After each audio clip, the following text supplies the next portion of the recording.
칼빈의 5대 교리 혹시 여러분 아시는가요? 칼빈의 5대 교리는 종교개혁과 함께 우리가 무엇을 믿는가, 우리가 무엇을 고백하는가 하는 것을 요약한 신앙의 교리라 이렇게 말할 수 있겠습니다. 칼빈이 말했다고 해서 칼빈의 5대 교리라 이렇게 우리가 부르는데, 그것은 첫 번째 전적 타락, 두 번째 무조건적 선택, 세 번째 제한된 속죄, 네 번째 불가항력적 은혜, 다섯 번째 성도의 견인을 말하는 겁니다.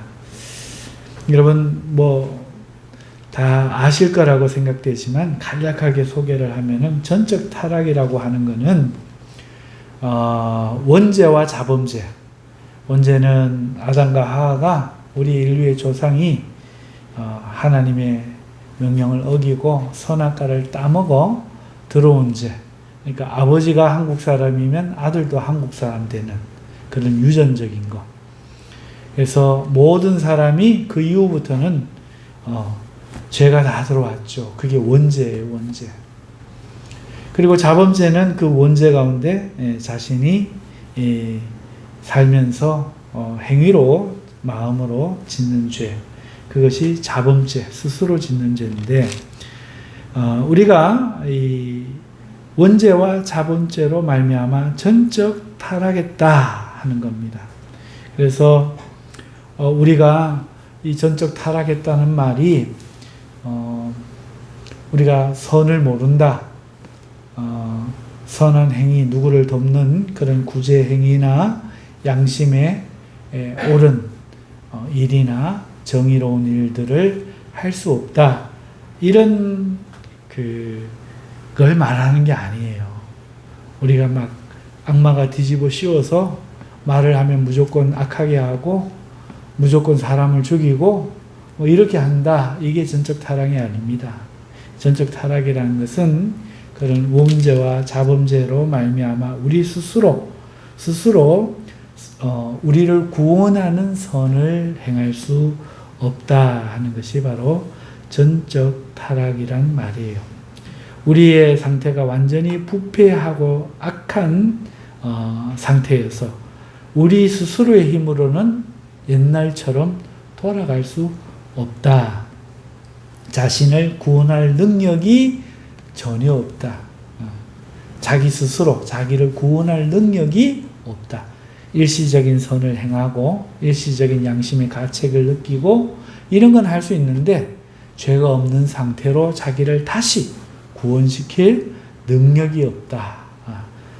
잠시 일시적인 선을 행할지라도 우리는 누구나 죄를 짓게 된다. 마음으로 원망하고 감사치 아니하고, 오늘 우리는 마음에 원하는 선을 행하지 못하고 게으르고 시기하고 미워하고 유혹과 타락에, 유혹받아 타락에 떨어지는 자기의 모습, 그걸 막을 길이 없다 하는 것이 바로 전적 타락이라는 뜻입니다. 간단히 하자 그래놓고 이게 설명을 다 하면 안 되는데, 무조건적인 선택은 뭔가 하는 것은 하나님이 택하시는 사람들을 구원하신다 하는 거예요. 무조건적으로 그 사람의 성품이나 그 사람이 어떤 일을 할 줄을 알고 구원하시는 게 아니라, 하나님께서 하나님의 그 안에 있는 선하심 때문에 그 은혜로 무조건적으로 구원받을 사람들을 선택하신다 하는 것이고, 제한된 속죄는 그렇기 때문에 하나님이 비록 모든 사람이 구원받기를 원하신다 할지라도, 또 예수의 보혈이 모든 사람의 죄를 씻고 남음이 있다 할지라도 그 택하신 사람에게만 그 보혈의 능력이 적용이 되기 때문에 제한된 속죄라 하고, 이 불가항력적인 은혜라는 것은 이 하나님의 은혜가 성도들이 저항할 수 없다, 안 받으려고 할 수가 없다 하는 뜻입니다. 그 처음부터 하나님이 주시면 무조건적으로 그 예수를 믿고 은혜를 받는다 이런 뜻이 아니라 끝까지 저항할 수 없다는 거예요. 마침내 하나님의 은혜를 결국은 받아들여서 하나님을 믿고 보혈의 은혜로 구원을 받게 된다 하는 것이 불가항력적 은혜고, 그리고 성도의 견인이라는 것은 견인차 아시죠? 하나님이 구원받을 성도들 끝까지 잃어버리지 아니하시고 반드시 구원시키신다. 이게 은혜교리라고 말하는 칼빈의 5대 교리입니다.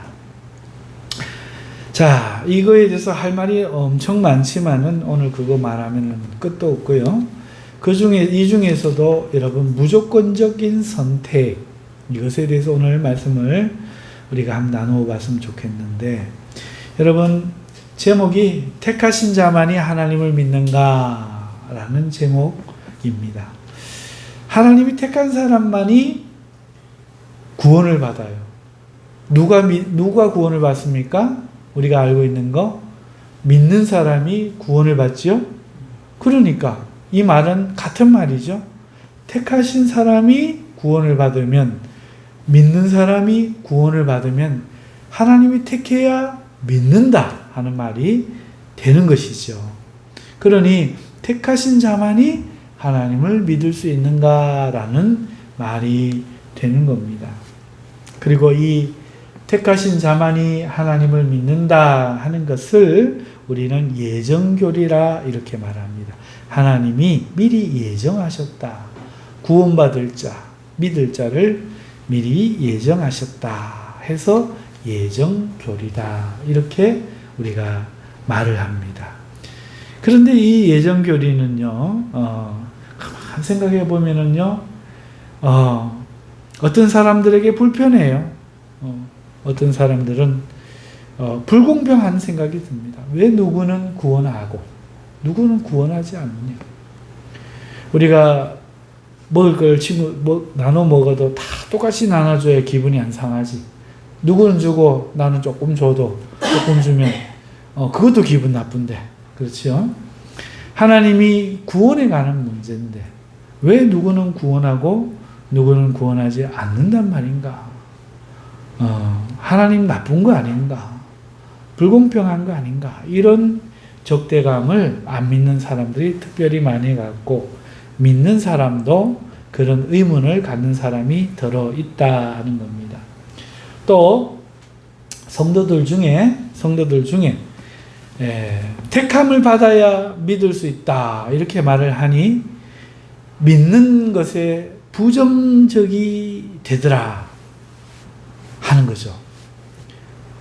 택한 사람이 믿는다며 그럼 내가 안 믿으면 난 택한 사람이 아니네, 이래서 믿음이 없는 것에 대해서 회의와 좌절에 빠지기도 하고, 믿는 것을 자꾸 예정으로 생각해서 내가 예정되어 있으면 믿을 텐데 이렇게 생각하기도 하고, 그 다음에 자신이 믿음이 좀 적다 싶으면 내가 택함을 받은 사람 맞나?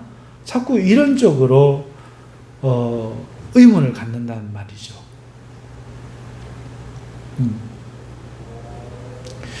내가 믿어야 구원을 받을 수 있는데 믿음에 의심이 들 때, 믿음이 확신이 없을 때, 믿음이 뜨겁지 않을 때 자꾸 나는 택한 사람이 맞는가, 이런 회의를 갖게 되는 단점들이 있고, 그러면서 또 이런 질문도 생겨요.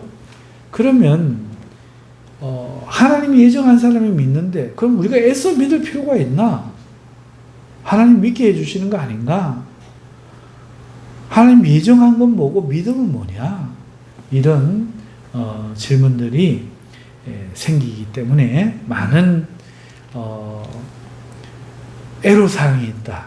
이것을 잘 이해해야 은혜의 교리가 되지, 이것을 잘 못 이해하는 성도들에게는 신앙이 오히려 불편함을 주게 된다 하는 것입니다. 그래서 그동안의 믿음에 관해서 제가 많이 설교를 했지만 오늘은 이제 하나님의 예정과 믿음을 같이 한번 말씀을 나누어 보는 시간을 가지고자 합니다. 자, 성경은 그러면 무엇을 말하는가? 오늘 어떤 사람들은 이 예정교리가 틀렸다 말하는 사람들도 있어요. 하지만 성경은 무엇을 말하는가? 구원받는 사람들을 하나님이 언제 예정하셨는가? 이것을 우리가 생각해 보지 않을 수 없는데요. 하나님이 택하시는 것은 어떤 사람을 그러면 택하시는가 할 때 하나님은 성경에 사람이 선이나 악을 행하기 전에 그가 아무것도 안 했을 때 그를 선택하신다 말씀합니다. 무엇을 선택할 줄을 그가 악을 행할지 선을 행할지 알고 선택하시는 게 아니라 아예 그가 없을 때 창세전에 선택하시고 그가 선을 악을 행하기 전에 그를 선택한다 말씀합니다. 로마서 9장 7절에서부터 12절에 이 이야기가 실제 있었던 일로 실화로 소개되고 있는데요. 바로 이 예정에 대해서 설명하고 있는데 바로 아브라함 이야기입니다. 또한 아브라함의 씨가 다 그의 자녀가 아니라 여러분 유대인들이 이스라엘 백성이잖아요. 아브라함의 자손이고 하나님 나라의 백성이잖아요. 그러니까 그 사람들이 생각하기에 우리는 구원을 다 받겠다. 이방인들은 못 받아도 우리는 구원을 다 받겠다. 왜?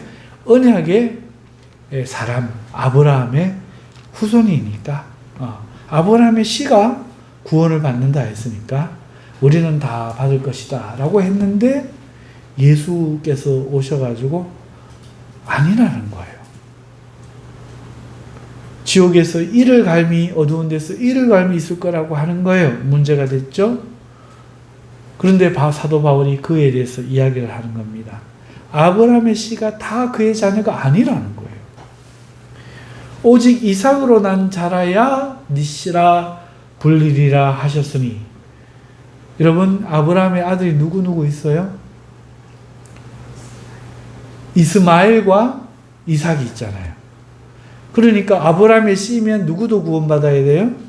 이스마엘도 구원받아야 되는데 유대인들이 알고 있듯이 이스마엘은 구원이 안 돼요. 그 하나님의 백성이 아니에요. 아브라함의 씨인데 그러니까 너희들 이거 알지 않느냐? 아브라함의 씨가 다 그의 자녀는 아니지 않느냐? 오직 이삭으로부터 난 자라야 네 씨다 이렇게 불리리라고 하나님 말씀하시지 않았느냐? 너 이거 알지? 이렇게 말합니다. 그러면서 9장 8절에 곧 육신의 자녀를 하나님의 자녀라고 함이 아니요. 맞네. 육신의 자녀가 닭이라면은 이스마엘도 들어갈 테니 그러면 우리는 안전한가 이런 의문이 안 들겠어요? 그러니까 바로 그 이야기를 하는 겁니다. 육신의 자녀가 하나님의 자녀가 아니요. 이삭은 육신의 자녀인 것 같아도 약속의 자녀가 아니냐. 나지도 않았을 때 하나님이 이스마엘 말고 사라가 낳을 내년에 낳을 바로 그 아들이다. 약속이 있었던 아들이다. 이스마엘은 약속이 없었다는 거죠. 그러니까 육신의 자녀여서 아브라함이 육신으로 낳은 아브라함의 몸에서 난 육신으로 낳은 자녀여서 하나님의 자녀가 되고 백성이 되는 게 아니고 아브라함의 씨라도 약속이 있는 자녀가 하나님 백성 된다. 이걸 본질을 짚어준 거죠. 그래서 오직 약속의 자녀가 씨로 여기심을 받느니라. 약속의 말씀은 이것이니 명년 이때에 내가 이르리니 사라에게 아들이 있으리라 하심이라. 옛날 이야기를 창세기에 나오는 이야기잖아요. 들려주는 거예요. 그뿐 아니라 또한 리브가 이삭의 아내죠. 우리 조상 이삭 한 사람으로 말미암아 임신하였는데 자 그러면요 한번 보세요. 약속의 자녀는 육신의 자녀로는 이스마엘도 이삭도 다 아브라함의 자손인데 이스마엘에는 없고 이삭에게 있는 건 뭡니까? 바로 언약이잖아요. 언약. 내년 이맘때에 낳을 그 아들 아들이라는 언약이거든요. 자, 그래서 낳은 게 이 이삭이란 말입니다. 근데 이삭이 리브가와 결혼을 해갖고 아들을 또 쌍둥이를 낳았네. 그러면은 그 약속의 아들 이삭이 낳은 자손은 다 구원받아야 되는데 야곱과 쌍둥이 형 에서 중에 에서는 버림받고 야곱은 구원을 받는 거예요. 자, 그 이야기를 하는 거예요. 그뿐 아니라 또한 리브가 우리 조상 이삭 한 사람으로 말미암아 임신했는데 그 자식들이 아직 나지도 아니하고 뱃속에 있을 때 무슨 선이나 악을 행하지 아니한 때에 택하심을 따라 되는 하나님의 뜻이 행위로 말미암지 않고 오직 부르시는 이로 말미암아 서게 하려 하사 리브가에게 이르시되 큰 자가 어린 자를 섬기리라 하신다니. 뱃속에 있을 때 아무런 선도 아직 하지도 않았는데 악도 행하지도 않았는데 하나님이 에서와 야곱 중에 큰 형 에서가 아니라 작은 자를 하나님이 택하셨다는 거예요. 그러니까 이 약속의 자녀 이삭이 낳은 아들 두 아들도 다 하나님의 자녀가 되는 게 아니고 그 아들 중에서도 또 약속이 있는 아들만 하나님 백성 되는 거죠. 그러니 지금 이 이야기를 듣고 있는 이 이스라엘 땅의 수많은 유대인들이 그럼 너는 약속이 있느냐 이거예요. 너는 약속을 따라 낳느냐. 하나님이 미리 언약을 주신 자만이 하나님의 자녀가 된다. 이 말씀을 사도 바울이 하는 거죠. 그게 하나님이 언약으로 택하신다는 거예요. 그리고 로마서 8장 29절에 보면은요, 하나님이 미리 아신 자들을 또한 그 아들의 형상을 본받게 하기 위하여 미리 정하셨으니. 보세요. 하나님이 미리 아신 자들, 택한 자들이에요. 누군지 우리는 몰라. 하나님만 알아. 하나님이 미리 아신 그 택한 자들을 자기의 아들 형상, 예수의 형상을 본받게 하기 위하여 미리 정해놨다. 이는 그로 많은 형제 중에서 맏아들이 되게 하려 하심이라. 예수님은 그렇게 정해놓은 사람들의 맏아들, 첫째. 여기서 맏아들이라고 첫째라는 것은 참외 농사를 지을 때 참외가 제일 먼저 마지가 한 개 탁 열렸더니 그 다음에는 포도가 열리고 그 다음엔 오이가 열리고 그 다음은 가지가 열리고 이럽니까? 그 참외와 똑같은 참외가 열리는 거예요. 그죠? 그거예요. 예수님과 같이 되기 때문에 예수님을 맏아들이라 이렇게 말씀을 하는데, 또 미리 정하신 그들을, 그러니까 예수님처럼 닮게 미리 정해놓은 그들을 또한 부르시고, 하나님이 불러내신다는, 부르신 그들을 또한 의롭다 하시고, 예수님을 믿어 의롭다고 하시는 거죠. 의롭다 하신 그들을 또한 영화롭게 하셨느니라. 예수님 믿는 사람들을 이야기하는 거예요. 예수님 믿는 사람들은 하나님이 미리 택하셨다.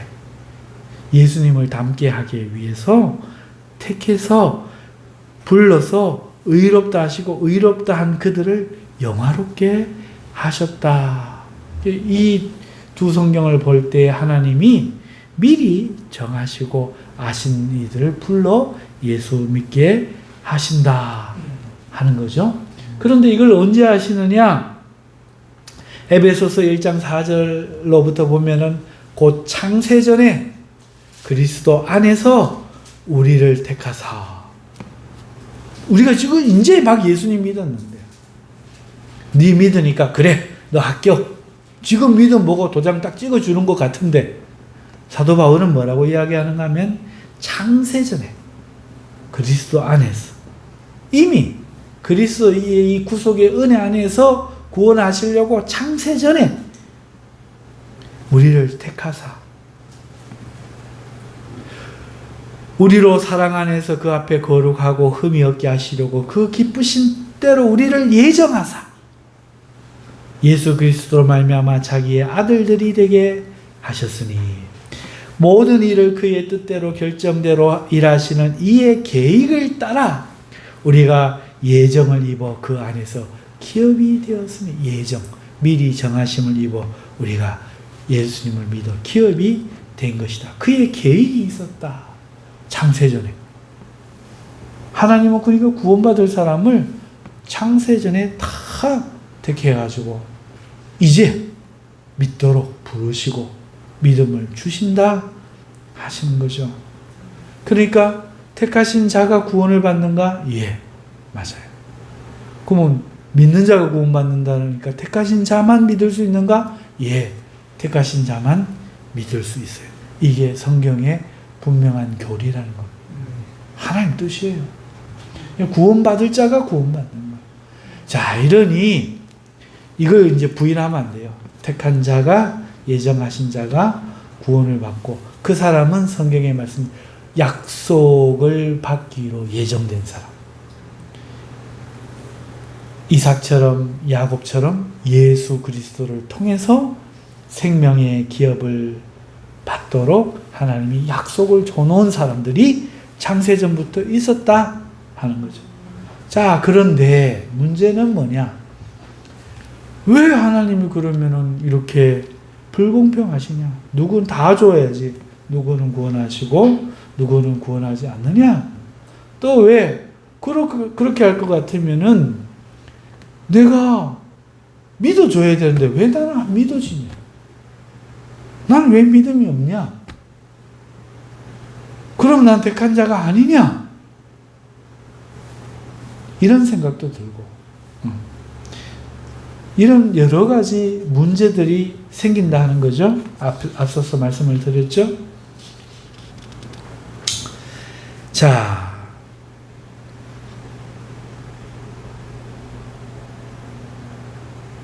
하나님께서는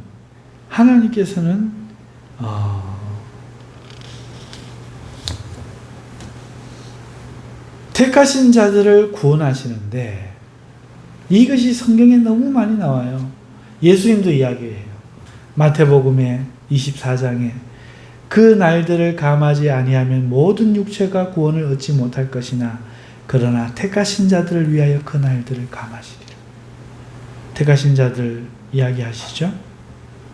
천사들을 보내리니 그들이 택하신 자들을 하늘 이 끝에서 저 끝까지 다 부르는 게 아니야. 택하신 자들을 휴거시킨다는 거죠. 로마서 11장 5절에도 그런 적 이와 같이 지금도 은혜로 택하심을 따라 남은 자가 있느니라. 남은 자가 믿는다는 거죠. 그런 적 어떠하냐? 이스라엘이 구하는 그것을 얻지 못하고 오직 택하심을 입은 자가 얻었고 그 남은 자들은 우둔하였었느니라. 택하심을 못 받았기 때문에 유대인들이 예수님을 구주인 줄 몰라보도록 우둔해졌다. 그러나 이스라엘 백성들 남들이 아무도 안 믿는데도 사도 바울처럼 목숨을 걸고 스데반처럼 목숨을 걸고 믿는 자들은 택함을 받은 자들이다. 이 이야기를 하는 거죠. 그리고 이방 사람들에게도 이야기합니다. 그러므로 너희는 하나님이 택하사 거룩하고 사랑받는 자처럼 긍휼과 자비와 겸손과 온유와 오래 참음을 잊고 택했다 말씀하고 있습니다. 데살로니가전서 1장 4절에도 하나님의 사랑하심을 받은 형제들아 너희를 택하심을 아노라. 하나님 택하셔야 사랑도 받는 거죠. 디모데후서 2장 10절에도 그러므로 내가 택함 받은 자들을 위하여 모든 것을 참음은 이방인 사람들 믿는 사람들이 바로 택한 사람이고 유대인들 중에도 아무도 안 믿지만 택함을 못 받아서 에서처럼 이스마엘처럼 은혜를 못 받아 언약을 못 받지만은 바울처럼 스데반처럼 주님을 믿는 사람들은 택함을 받은 사람이다. 여러분, 자, 이방인도 택해야 믿고 이스라엘 백성도 택해야 믿는데, 자, 그렇다면 하나님이 택하신 사람이 구원을 받고 하나님이 택한 사람이 믿음을 받는 거라면, 믿게 되는 거라면, 자, 그러면 우리가 생각해 볼 게 이거죠. 택함을 받은 사람에게 그러면 하나님이 믿음을 주시는가? 첫 번째 질문. 이 질문 이거부터 잘 생각해 봐요. 택하신 사람에게 하나님이 믿음을 주는 건가? 믿어야 구원받으니까 택한 사람이 구원받는다. 그러니까 택한 사람에게 하나님 믿음을 주시는 것 같잖아요. 아니면 택함 받은 사람을 믿게 하시는 것인가? 어느 것 같아요?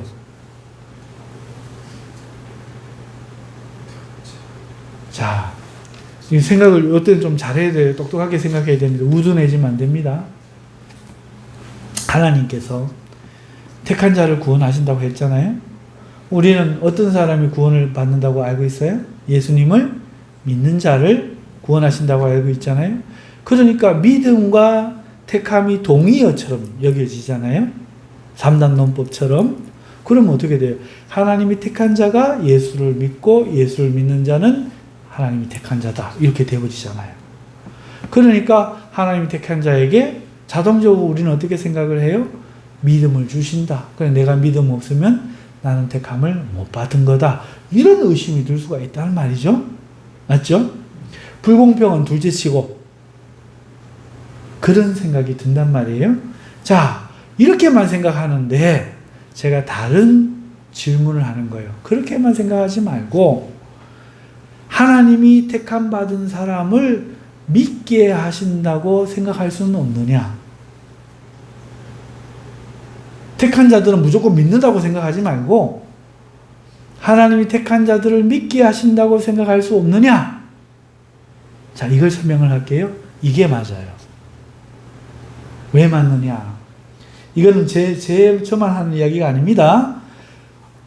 박영선 목사님이라고 아주 우리나라에 유명하고 공부를 많이 하신 목사님이 있는데 하나님의 열심이라는 책을 썼어요. 근데 그 책을 아무도 이단이라고 안 그러고 기독교의 보배 같은 책으로 여기거든요. 그게 무슨 말인가 하니까 아브라함이 믿음이 있어서 구원받았냐 이거야.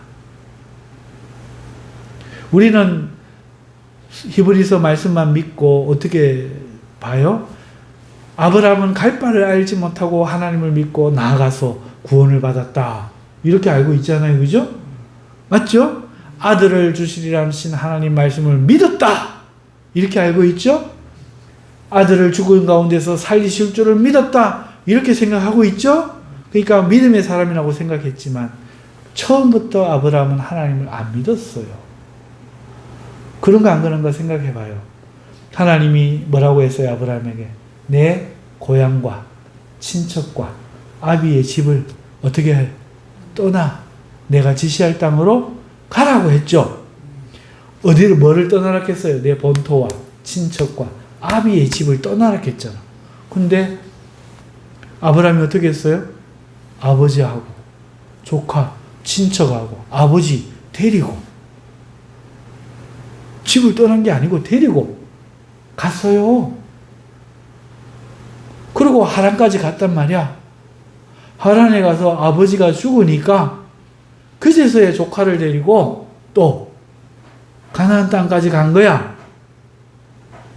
그런데 조카가 같이 있으니까 약속이 안 되잖아.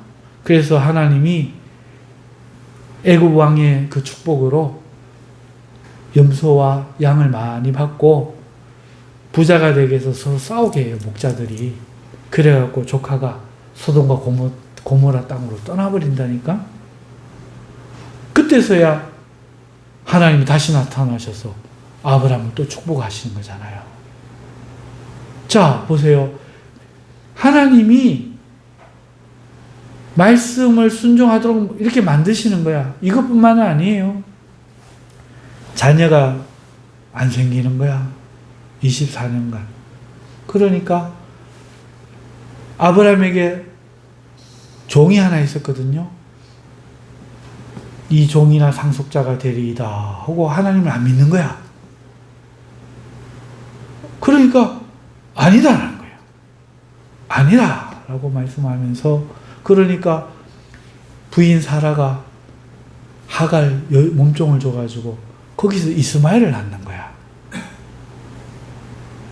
그 이스마엘이 이제 내 상속자입니다 하니까 하나님이 아니라고 하는 거예요. 내년에 네 아내가 낳을 아들이다 하니까 웃는 거죠. 성경 보세요. 아브라함이 웃어요. 하나님 말하는데 웃어요. 웃어요. 비웃어요. 사라도 웃습니다. 안 믿어. 그런데 1년 뒤에 낳거든요. 그러니까 아브라함은 처음부터 믿었는 게 아니야. 하나님이 소돔과 고모라 사건도 보여주시고 여러 기적과 이적을 보여주시고 하는 가운데 비로소 믿게 된 거지. 그리고 마침내 모리아 산에서 하나님이 아들을 바치라 하니까 부인에게 이야기하면 부인이 말릴까 봐 말도 안 하고 종들이 붙잡을까 봐 종도 내버려 두고 산에 올라가서 이 아들을 죽여도 살릴 줄 믿고, 왜? 약속의 아들이 이 아들이라고 했거든. 그러니까 얘는 안 죽는다는 거야. 히브리서 기자가 죽은 가운데서 살리실 줄을 믿었다 말하는 거예요. 그러니까 처음부터 믿었는 게 아니고 시간이 지나면서 믿음이 점진적으로 처음에도 물론 믿기도 하고 고향은 떠났잖아. 점진적으로 믿음이 온전해진 거죠. 이것이 하나님의 열심이라는 책이 말하고자 하는 내용이에요. 하나님이 이렇게 열심을 내가지고 믿게 했지. 어디 아브라함이 믿음이 좋아서 그랬느냐. 이런 아브라함이 믿음의 조상이라는 얘기는 무슨 뜻이겠느냐. 믿음이 없는 우리들을 하나님의 열심으로 믿음 있게 하신다. 아브라함이 조상, 모델, 맏아들, 조상, 참회의 조상, 맏아들, 똑같은 말이에요. 우리도 하나님을 조금밖에 못 믿고 많은 부분 의심하고 불순종하고 할지라도 하나님이 열심을 내서 믿게 하신다. 자, 그러면 다시 질문할게요. 우리는 머리가 안 좋아서 조금 지나면 앞에 뭔 이야기하는 거 다 잊어버리잖아. 하나님이 택하신 사람에게 하나님은 처음부터 온전한 믿음을 주시는 것인가? 우리는 이렇게만 생각했다. 그게 아니고 하나님이 택한 사람을 하나님이 믿게 하시는가? 이제 어느 거라고 대답하겠어요? 할렐루야! 믿게 하시는 거죠? 자, 그러면 또 하나의 문제가 자연스럽게 해결돼요. 무슨 문제입니까? 하나님 불공평하신 거 아닌가? 이 문제. 누구는 구원하고 누구는 안 구원하는가? 여러분, 하나님이 택하신 사람들이 택함 받지 못한 사람들보다 착해서가 아닙니다. 뛰어나서가 아닙니다. 성경에 예수님이 이야기하시는데 제가 이미 여러분들에게 설명드린 거예요. 왕의 잔치에 자격이 있고 똑똑하고 능력이 있는 대신들과 귀인들을 초빙했는데 아무도 안 오는 거야. 왕을 업신여긴 거죠. 하나님이 예수님을 믿으라고 모두에게 구원의 자리에 모두가 구원에 이르기를 원하셨으나 사람들이 안 오는 거야. 똑똑한 사람들이. 그리고 예수님이 비유를 이야기하잖아요. 신하들이 빈손으로 돌아왔어. 귀인들이 안 오더이다. 장가 간다, 시집 간다, 시장 간다, 밭 간다 이러고 안 오더이다. 왕이 화가 났어. 길거리로 가가지고 다리 저는 사람들, 불량한 사람들, 거지들, 이런 사람들 다 강제로 데리고 와라. 자, 이 사람들을 안 가려고 하는데 왕의 신하가 와가 막 가자. 왕의 잔치에 가자. 아이고 나는 옷이 이래. 가자. 괜찮다. 아이고 나는 다리를 저려서 괜찮다. 가자. 강권하여 데려다가 자리에 앉힌 거야. 하나님의 열심이 오늘 우리를 믿게 하는 거죠. 안 믿으려고 하는데 끝내 설득하고 끝내 나를 깨닫게 하고 끝내 사랑을 깨닫게 하고 해서 마침내 믿게 하나님이 만드신다. 그렇게 해서 뭐 하려고? 똑똑한 자, 지혜 있는 자, 돈 있는 자, 능력 있는 자, 하나님을 멸시한 이 똑똑한 사람들을 부끄럽게 하시려고. 자격이 있어서가 아니라 자격이 더 없는데 하나님이 열심으로 하나님의 이 크신 사랑을 드러내려고 더 죄인 중에 죄인, 예수님을 핍박하고 폭행하고 비방했던 바울과 같은 사람을 사랑하시고, 나와 같은 사람을 사랑하시고, 삐뚤어졌을 우리들을 끝끝내 이렇게 한번 길 어긋나고 엉뚱한 데 가고 막 끝내 막 하나님이 안 버리고 우리를 끝끝내 감고 나요 믿게 하시니, 이게 불공평한 거예요. 오히려 하나님의 사랑이 지극하신 거예요.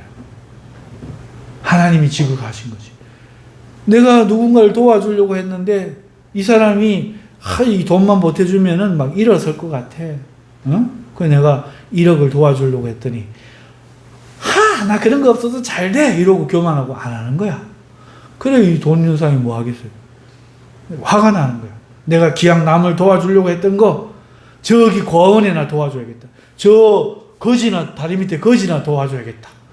그리고 이 사람을 막 돈을 후원을 해주고 장사를 가르쳐주고 장사하는 법을 사람을 붙여서 도와주고 막 부자가 될 수밖에 내가 없게 만들었어. 그러면 이 사람이 이렇게 말할 겁니까? 불공평하다! 이럴 겁니까? 쌤통이다지. 그래요, 안 그래요? 쌤통이자잖아.